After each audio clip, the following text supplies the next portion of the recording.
Olá, bom dia para você de casa que nos acompanha, seja muito bem-vindo. Estamos ao vivo, são 10 horas da manhã e a partir de agora você confere as principais notícias desta segunda-feira. Mais uma semana aí abençoada para todos nós. E começamos essa edição, infelizmente, com uma notícia triste.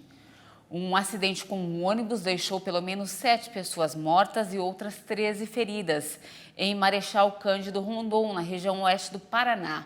O acidente foi registrado na manhã desta segunda-feira na BR-467. Segundo as primeiras informações dos socorristas, a maior parte das vítimas é adulto. Ainda não há informações sobre o sexo e idade das vítimas que morreram. A ocorrência mobilizou equipes do SAMU, Corpo de Bombeiros, Defesa Civil, Polícia Rodoviária e Frota Municipal. Mais informações sobre esse acidente você confere aí ao longo da nossa programação. Mudando de assunto, o Dia das Mães está chegando, já é no próximo domingo. E este ano as vendas devem ser menores. Segundo a Confederação Nacional do Comércio, o resultado deve acontecer devido à inflação e à alta dos juros. Em um cenário de inflação forte, renda fraca e juros elevados, as vendas do Dia das Mães no Brasil devem ser 2% menores do que no ano passado. Mesmo assim, pelos cálculos da CNC, o comércio tende a movimentar quase 15 bilhões em uma data que perde apenas para o Natal. Se a projeção for confirmada, as vendas serão as menores desde 2020. O ramo de vestuário, calçados e acessórios devem ser os mais procurados pelos brasileiros, seguido pelos segmentos de utilidades domésticas, eletrônicos e eletrodomésticos. A presidência do Sindicato de Lojas do Estado de São Paulo disse que mesmo com a piora nas condições de consumo, a melhora do quadro sanitário e a derrubada de restrições, a data poderá ser um pouco melhor se comparada ao ano passado. E o mês de maio começa com chuva e frio no sul do país. O estado do Rio Grande do Sul vem sofrendo com as chuvas fortes e elas deverão continuar nos próximos dias, também com a presença de temperaturas mínimas abaixo dos 15 graus. Em contrapartida, nas regiões Sudeste, Centro-Oeste e parte do Nordeste, o tempo segue seco, como nos últimos dias. Agora vamos juntos ao vivo com a câmera 3 até a Praça da República. A segundona começou com sol, algumas nuvens e temperatura elevada. De volta comigo? Vamos conferir a previsão do tempo para algumas cidades do país.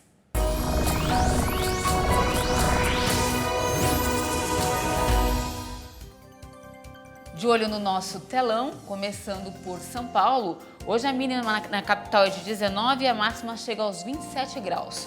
No Rio de Janeiro, a mínima será de 20 e máxima de 30 graus, calorão.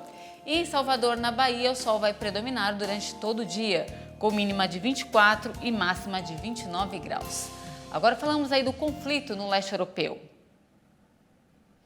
A presidente da Câmara de Representantes dos Estados Unidos, Nancy Pelosi, se reuniu com o presidente ucraniano Volodymyr Zelensky em uma visita surpresa a Kiev.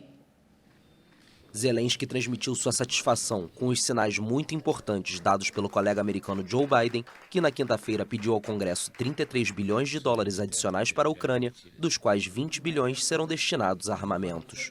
Я вам вдячний за, по-перше, за цей сигнал потужної підтримки України. Agradeço por este sinal de forte apoio à Ucrânia dos Estados Unidos, do povo dos Estados Unidos, do Congresso, do apoio bicameral e bipartidário. Eu, como presidente, nossa equipe e o povo da Ucrânia aprecio muito este gesto. Hoje, os Estados Unidos são o líder de forte apoio à Ucrânia durante a guerra contra a agressão da Federação Russa. Сьогодні дійсно лідером потужної підтримки України в часи війни проти агресії Російської Федерації. Já na Polônia, após deixar a Ucrânia, Pelosi disse que a viagem fez com que ela entendesse melhor o que precisa ser feito para ajudar. Perguntada sobre uma possível retaliação de Moscou pelo apoio militar americano ao governo de Kiev, a democrata foi direta. Não se intimide por valentões. Se você for ameaçado, não pode recuar. Essa é a minha opinião sobre o assunto. Que estamos lá para a luta e você não pode se curvar para um valentão.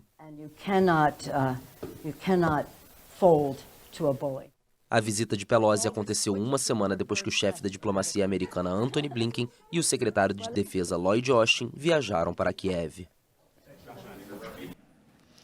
E ainda sobre o assunto, civis presos em uma área industrial, o último reduto de resistência ucraniana na cidade de Mariupol, já sob o controle russo, preocupam os líderes mundiais. Mas nesse domingo, uma boa notícia. Autoridades ucranianas e russas anunciaram a retirada de pessoas da região. O presidente da Ucrânia, Volodymyr Zelensky, anunciou neste domingo que quase 100 civis foram retirados do complexo siderúrgico de Azovstal, reduto das últimas forças ucranianas, na cidade portuária de Mariupol. O Ministério Russo da Defesa divulgou imagens de um comboio de veículos e ônibus deixando a região, todos com a letra Z, símbolo das forças russas no conflito, afirmando que 46 civis saíram do local no sábado em 2 grupos. De acordo com a ONU, uma operação de retirada foi coordenada com a Cruz Vermelha, tropas russas e as forças ucranianas, sem revelar mais detalhes. Os esforços anteriores para a retirada de civis haviam fracassado e as condições de vida na rede de túneis sob a siderúrgica foram descritas como brutais. O destino dos civis de Mariupol preocupa líderes mundiais. E antes de encerrar, eu converso com quem não tem medo de altura. Foi inaugurada uma nova atração no Vietnã. Olha que bacana, é uma ponte de vidro que fica a mais de 150 metros do chão e com direito a uma paisagem exuberante. Tem coragem? Vamos conhecer. A ponte para pedestres, construída no noroeste da província de Son La, no Vietnã, possui mais de 632 metros de largura e contorna um enorme penhasco. O piso da ponte é feito de vidro temperado produzido na França, o que a torna forte o suficiente para suportar até 450 pessoas ao mesmo tempo. Além de desafiar o medo de altura, os turistas que visitam a construção podem contemplar uma exuberante vista da vegetação que fica ao entorno da ponte. A empresa desenvolvedora do projeto diz que essa é a ponte com fundo de vidro mais longa do mundo, superando uma estrutura de 526 metros que fica no sudoeste da China, e funcionários do Guinness World Records devem verificar em breve a afirmação. Os chefes de turismo vietnamitas estão tentando atrair visitantes de volta após 2 anos de paralisações por conta da pandemia de Covid-19. Em meados de março, o país encerrou a quarentena para visitantes internacionais e retomou 15 dias de viagem sem visto para cidadãos de 13 países. Não sei se eu teria coragem. Por enquanto é isso, mas não saia daí, porque eu volto às 11 da manhã falando sobre o serviço de delivery. Aumentou o número de reclamações. É daqui a pouquinho, você não pode perder. E claro que eu espero você. Até mais.